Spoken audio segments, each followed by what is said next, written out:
Hey, let's do a build guide for Bokuto today. Now, when I talk about build guide, I think for Bokuto in particular, I do have to talk about the team a lot more because the way you play Bokuto is actually going to be significantly different, both depending on, first of all, how many skill resonance you have, and second of all, it's actually going to be dependent on kind of your teammate, and in particular, who's going to be your setter, because that will potentially mean slightly different memory and also potential build, as well as how you will be approach your game as well. Okay, so do bear those in mind. Now, I won't bother to read through the kit again. You guys can read it yourself, right? Especially now that it's actually in game in English, etc. So you guys can just read it yourself. But what I will briefly talk about is kind of whether you actually need him to be dupe or not. In my opinion, Dupe is not necessary, but it's going to be a massive upgrade if you can get him to 6 extra dupe. The reason is this is what I frequently refer to as a change in game mechanics, and this will actually affect the way you want to team build. And that's kind of why later on, when I actually talk about team build, I will specifically talk about the difference when you actually have, let's say, less than 6 dupes, so 0 or 2 dupes, versus when you have a 6 dupe where he actually gets that ability to essentially spam his ultimate attack, okay? Now, if you do not have this, the way you are supposed to sync a Bokuto is not actually supposed to be a main spiker. He's more of a hybrid of both supporter and also spiker in the same time. The supporting ability basically comes from his skill 1, where he's allowing you to, first of all, have a greater buff inside him morale awakening, and also because he will be accelerating how fast you're able to enter team morale as well, you are basically going to end up with a lot of like passive buffing on your side the whole time. That's going to be further amplified when you actually have Dupe 2 when he gets this ability, so that even when he's in down mode, you have ability to increase your base stats even more as well. This, however, to me is not that much needed because vast majority of the time you wouldn't even stay in down mode for very long. Especially one of the tips I'll talk about later on in the video is that you can actually time your attack so that you literally exit down mode as soon as you get into it. So that's kind of what I don't personally think 2 dupe is going to be that important. For me, it's either going to be 0 dupe or 6 dupe, and that will change the way you're supposed to play Bokuto, okay? Okay, so that's basically just kind of brief summary of the character. Let's talk about his actual memory. Now, for me, there's going to be one memory which is going to be super important for Bokuto, and that's going to be his own memory. However, he doesn't have to be the one wearing this memory, okay? So if we actually take a look at this memory, what it says is that basically you are, first of all, you get some increase to your power attack and even more when you are doing Team Awakening. But the most important part, and also what this set it apart from other memory, is actually more the fact that when the equipment is on the field, the duration of your Team Morale Awakening increased by 2 necrossing. Now, if you think about Bokuto, he is already able to shorten the Team Morale Awakening from 8 touches to 4 touches. Oh, first of all, there's a typo. This shouldn't be saying 2 necrossing, it should be extra 2 touches, okay? So he would, when he's actually on the field, your team morale will only last for 4 touches. If you're able to increase that by 2, that's a 50% increase. And this 50% increase is not just in terms of himself, this is for the whole team as well, right? And this is actually going to be massive. The other reason why it's massive, and this is more for auto gameplay, is that when you are only getting into a situation where there are only 4 touches, it's actually very easy for you to essentially run out of your team morale awakening by the time your Bokuto is about to hit the ball, okay? So what that means is, for example, your serve will take off 1 touch. Let's say the enemy returns it, the opponent returns it, you have a block, you then have a receive, and then you have a set. As you see, 4 touches already gone. So before your Bokuto can even hit the ball, he will already be ending up in down mode. And let's say if you actually wanted to plan your hard-hitting ultimate around that, unfortunately lost that chance, right? So that's kind of why this is also going to be massive help if you are someone who just like to play auto all the time, because this gives you much greater room for you to maneuver around. It's actually now going to be a lot harder to mess up your ultimate shot because you just happen to end up in the emo mode, okay? So that's kind of what I do feel like this is going to be a massive help. But like I said, this doesn't have to be the memory on himself, okay? This can actually be the memory on your other wing spiker because they will still be able to benefit from this even if Bokuto is not the one equipping it. And instead, you can have a different memory on Bokuto. Some of the best memories right now, if you just want hard-hitting ones, to be honest, I'll probably still recommend this right now purely because the raw stats is higher. But let's say if you do have to have 2 memories to juggle around, the other one you could also go for is going to be the one for Goshki, because this one, I talked about this previously on my channel already, but basically this one actually have a slightly higher power boost when you're actually inside Team Awakening. So if you really want to do it around, you could actually have potentially have this one on Bokuto, and then have the Bokuto memory on a second Wind Spark. Or maybe in the future when they're more like stronger UR and also SP memory, you can put those stronger UR or SP memories on Bokuto himself, and then once again have the Bokuto UR memory on a second Wind Sparker. So that's normally the way I will play around, okay? Now let's talk about how you actually want to build potential on Bokuto. And to be honest, this is going to be determined by three factors. One is going to be how many dupes your Bokuto has, because remember, if he's actually at dupe 6, then he has the potential to spam his ultimate, and therefore he would be using his stamina a lot more. So in those kind of cases, you actually want to prefer to build him with a power of rise, so that you can actually restore stamina. However, if your Bokuto is not at dupe 6, then you actually have a choice between either power rise or power vibe, depending on whether you want that extra stamina or extra crit. And then the deciding factor in those considerations is going to be down to your setup and also your setup's memory, okay? The reason why I say both of this is, first of all, the setup memory I'm going to refer to is going to be the memory for Akashi. And that one also have the potential to restore in stamina. So let's assume if you already decide to play a setup, like it doesn't have to be Akashi, but just a setup with Akashi's memory, then as a result, you will be end up restoring a lot of stamina already, and then this extra stamina from this power rise potential is not going to be that much helpful, because you can probably already lost the whole match without running into stamina issue. So in those kind of cases, if you are committed to using Akashi's memory on the setup, then you should just be going for 4 set power vibe and then 2 set of power right, okay? However, if that is not the case, then it's going to be dependent on which setter you're going to do.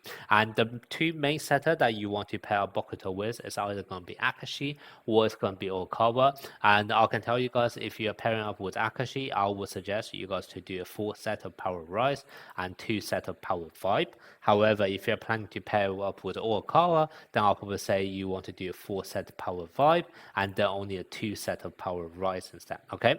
Now, as regards to why is there going to be a slightly different build depending on your setup, that's because of the gimmick of Akashi.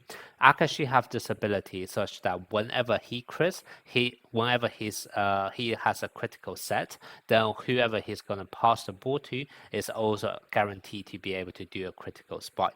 So for those kind of cases, when you actually pair up with Akashi, there's no need for you to really build Bokuto in a way, so trying to raise his own awareness, because he is going to be guaranteed to be spiking anyway, just from the mechanics of your Akashi. Assuming your Akashi is obviously able to consistently pull off those critical sets, okay? And if that's the case, then rather than trying to go for crit related potential and also, for example, main stat awareness, etc., what you can actually do is change those to strength or power attack or attack technique, and that will further boost your Bokuto's damage multiplier while still getting that ability to still guarantee to you a critical spike because of the mechanic from Akashi, okay? Now, if you instead of Akashi, you actually want to pair up with Okawa, yes, Okawa also has a way to guarantee that by basically using up 6 stacks of your attack tempo. However, depending on how your team is actually built around, that may or may not be actually easy to get. And also when you actually, if let's say if you actually play the game on auto mode, there's no guarantee that when you actually have 6 stacks of attack tempo, you will actually be the one Okawa is going to be passed the ball to, right? So that's kind of what when it's Okawa, pairing up with Okawa, what I would generally prefer is actually just build some awareness yourself to make sure that you can still have a high chance of critical hit, critical spikes, without relying on that mechanics from Okawa. And this is definitely doable, because I will just briefly show you, I'll show you the stats on my Ushijima. So if I go into my Ushijima, if I go to stats info, you can see he right now is able to get plus 47. Now my potential is not completely built, so I reckon I can probably get to around 50 once I actually get the right substats, etc.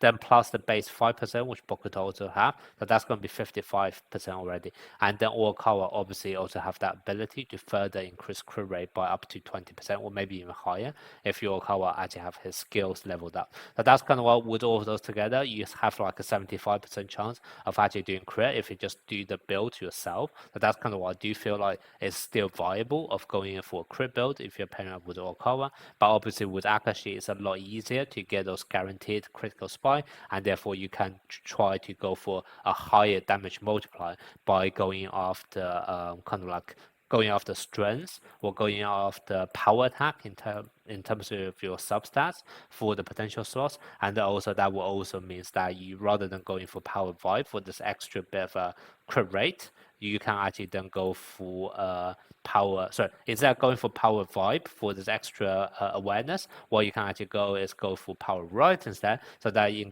increase your attack technique and also you restore stamina, and then that also frees up the memory slot on your setter to be a different setter memory as well. Okay, so that's normally the way I would play around with the different potential build, depending on which teammate and also your teammate's memory that you'll be pairing up with Bokuto. Now, the last thing I'm going to talk about in this video is going to be the timing of when you actually activate your Team Morale Awakening. Because one of the last thing you want to avoid doing is that you activate your Team Morale Awakening at the wrong timing, so that by the time you actually want to use your ultimate attack, you have actually entered the down mode and therefore you're not actually able to use it, okay? So there's definitely a bit of a trick in terms of when you actually want to activate, especially if you are playing it manually. And then also on the other aspect, you also want to activate in a way to minimize the duration of your down mode. Because if you actually take a look at the description, at the end of each turn, you will be able to exit the down mode as well. So if you can actually time it in a way where your Team Morale Awakening, the last touch of that Team Morale Awakening just happened to be the last touch of that turn, then regardless whether you won the point or you lost the point, because it's the end of the turn, you'll be able to exit the down mode instantly. So that is also going to be another good way of timing it. Now, in terms of the exact timing when you want to do that, it's going to depend on obviously whether you actually have the UR memory. Because without the UR memory, it's only going to last for 4 touches. But if you do have the UR memory, it's going to last for 6 touches. So first of all, I'm just going to talk about the simple case when you don't have the UR memory. It's only going to last for 4 touches. So when it's going to be the best timing for you to actually activate that, I would say it's going to be when the opponent is about to spike the ball over to your side. And the reason is, in an ideal scenario, you will be able to block the ball. That will be 1 touch.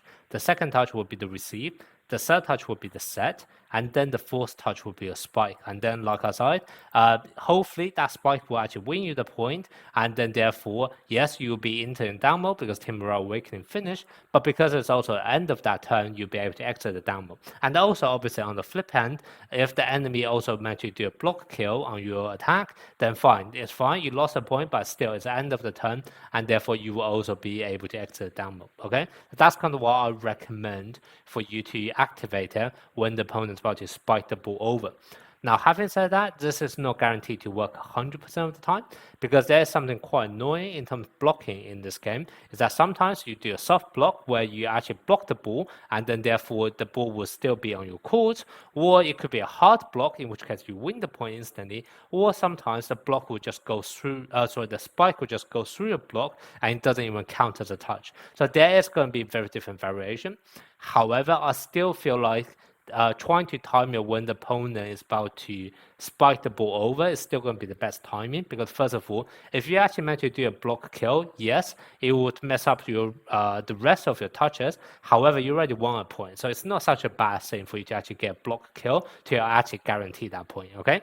And then in the second scenario, let's say it's a soft block, so you actually touch the ball, then like I said, then the fourth action of that Team Morale Awakening, you'll be spiking the ball, and hopefully that will be the last action of the turn as well. And then on the third scenario, let's say it's not actually a soft block, it kind of missed the block completely and therefore doesn't count as a touch, then yes, it's going to be a bit unfortunate, because even after you spiking the ball, there's still going to be 1 touch remaining in your Team Morale Awakening. However, at least you are still able to use your ultimate attack. So at least you're still able to get your skill off. Yes, you'll be in the down mode for the turn afterwards, but at least you meant to use your skill, right? So that's still going to be much better than, let's say, if you're actually trying to time it 1 action later, and then in some cases when you actually do a soft block, you then actually end up not able to spike at all. So that's kind of what I still feel like trying to time it in the scenario where the opponent is about to spike the ball over. It's going to be the best timing to activate it when you play manually, okay? And that is going to be when you don't have that UR memory. However, if you actually have that UR memory, because your Team Morale Awakening belongs team for 6 touches, all you should do is you actually want to walk backwards by 2 extra action. And then the best timing for you to actually activate it is now going to be when you set the ball. And basically what that means is that in our ideal scenario, you setting the ball will be the first touch, your spike will be the second touch, the enemy will be returning there, and then the third touch will be your block, the fourth touch will be your receive, the fifth touch will be your set, and then the sixth touch will be your spike again. And therefore, hopefully, you'll be ending that turn where you actually do a spike. But once again, it's not going to be guaranteed, okay? There could be variations depending on whether your block actually managed to do a block kill or missed your block completely. But taking this middle ground for me feels like it's going to be the most optimal strategy vast majority of the time, okay? And if it's still unfortunate and you are still going to end up in down mode, don't worry too much about that. Like I mentioned in my previous video, if you have a second spiker, this doesn't really matter much at all because you don't normally have the same person spiking every other turn anyway. So you will just rotate to a second spiker or third spiker for them to do the spike when you're in down mode. Or in the worst case, let's say if you actually have this as 60 and therefore you are capable of using your ultimate or spamming your ultimate, and therefore you do really want him to spike every single ball, that's where then the combo skill with Akashi come in, right? You can use Akashi's bond skill to still get in Bokuto to do an attack even on the down mode, because that will actually help him to get rid of down mode. Or the other variation is that you can actually use Asumu but equipped with Akashi's memory. Now I'll probably talk about this a bit more when Akashi's memory is actually in the game, but basically the idea is that when you have that memory, when you're actually able to clear debuff, you're also able to clear this emo mode. And Asumu does have built-in ability to clear debuff. So that's kind of what that is also going to be another variation of how you can remove the down mode from Bokuto. But I will keep those in a separate video. And I think this is probably enough for this video. I know I haven't really talked about team building yet for Bokuto, but I kind of want to do that in a separate video when I talk about Fukurodani School as a whole. So do stay tuned and watch out for that video. But yeah, that's going to be it for today. See you guys next time.